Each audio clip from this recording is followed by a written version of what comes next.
Chào anh em thợ máy và các bạn nhé. Nay tôi chia sẻ với các bạn cái video ngắn thôi. Hướng dẫn các bạn nào chưa biết lắp ráp cái bộ côn sau của con xe Win 100, Win Indo, Win Thái các bạn nhé. Mời các bạn chú ý theo dõi. Tôi sẽ nói chậm lại để cho các bạn dễ hiểu các bạn nhé. Thì đây là cái bộ máy của con xe Win Indo các bạn nhé. Tôi chuẩn bị vào lắp côn vào. Trước khi lắp tôi hướng dẫn cho các bạn nào chưa biết làm. Cái đầu tiên là cái trục trục biên trên nhé, trục trên nhé các bạn nhé.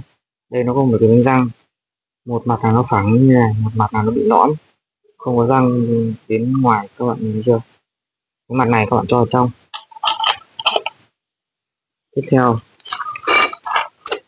theo tôi sẽ lắp cái côn sau các bạn nhé. Còn cái côn trước này thì nó là một cái cục này thôi, cái bánh này thôi, nó chả có cái gì cả.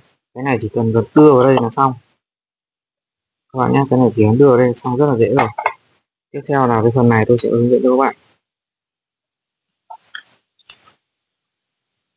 Ở bên này nhá, cái trục này nhá, có một cái lông đen răng này các bạn nhé. Lông đen răng, cái mặt nào nó, các bạn nhìn nó phẳng to hơn, các bạn úp xuống dưới nó có răng đi theo, đúng chưa ạ? Tiếp theo nữa là có một cái cốt này, bạc này nhé, các bạn cho vào đây, cho vào xong các bạn. Đây là cái bánh tải ở sau, các bạn thả vào.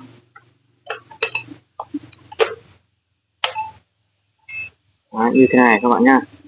Tiếp theo nữa rất là quan trọng các bạn nhá, nó có một cái lông đen như thế này. Nguyên bản của xe dòng này là nó sẽ có hai cái miếng lông đen như thế này, hai cái miếng, nhưng mà hiện tại là do người trước lắp ráp mà để mất một miếng. Lát nữa tôi sẽ mua thêm một cái bộ mới sau, bây giờ tôi hướng dẫn các bạn đã. Tiếp theo nữa là các bạn đặt cái miếng này vào đây, đây là cạnh răng các bạn nhé, quay gần một tí. Đây nó có cạnh răng này các bạn nhìn. Đấy, đưa vào răng nhé các bạn nhé, đưa cái lông đen nửa này vào răng. Chính xác là có một nửa nữa nhưng mà tôi sẽ mua sau các bạn nhá, bây giờ hướng dẫn các bạn thôi. Sau đó đây nó có một cái lông đen các bạn nhìn. Lông đen này nó trũng, nó khác với lông đen bình thường các bạn nhá. Cái này các bạn đặt úp xuống để nó giữ cái lông đen rời này, không bị tuột ra. Đấy, các bạn bây giờ các bạn nhấc lên không được, các bạn nhìn chưa? Sau đó thì các bạn đặt cái đế này vào, các bạn xếp lá nhé. Các